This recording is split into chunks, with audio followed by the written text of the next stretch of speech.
There's a line to a quarry at the end of Thomas's branch. It goes for some distance along the road.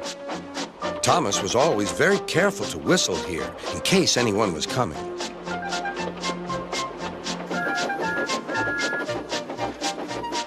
Early one morning, a large policeman was sitting close to the line. Thomas liked policemen. He had been a great friend of the officer who had just retired. Beep, beep, he whistled. Good morning.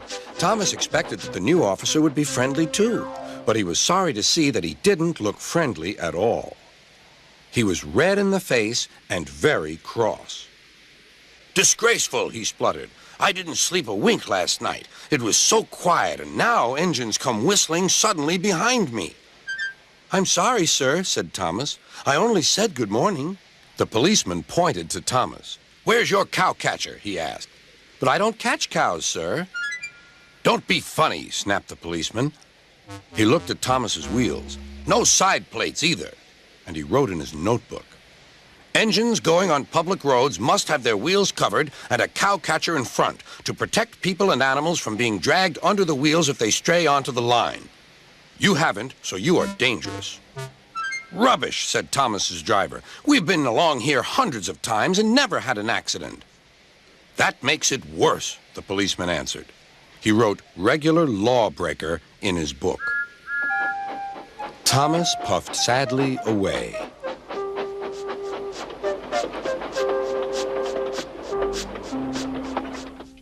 Sir Topham Hatt was having breakfast. He was eating toast and marmalade. The butler came in. Excuse me, sir. You're wanted on the telephone. Bother that telephone, said Sir Topham Hatt.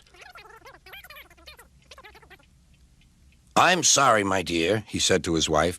Thomas is in trouble with the police, and I must go at once. At the station, Thomas's driver told Sir Topham Hatt what had happened.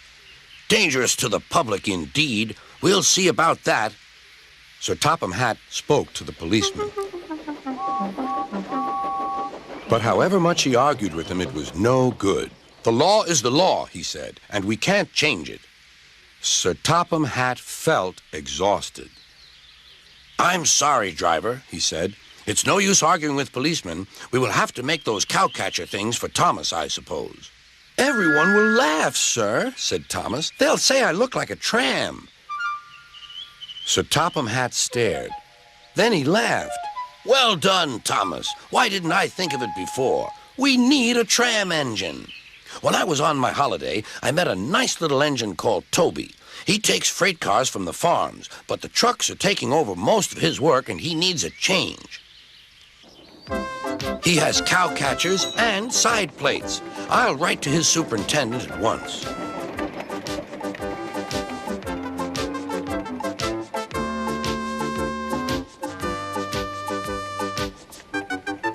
A few days later, Toby arrived. That's a good engine, said Sir Topham Hatt. I see you've brought your coach, Henrietta. You don't mind, do you, sir? Asked Toby. The station master wanted to use her as a hen house, and that would never do. No, indeed, said Sir Topham Hatt. We couldn't allow that.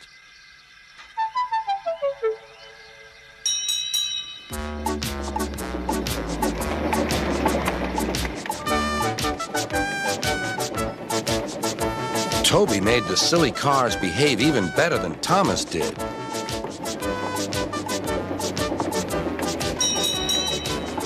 Oi, you! Ooh.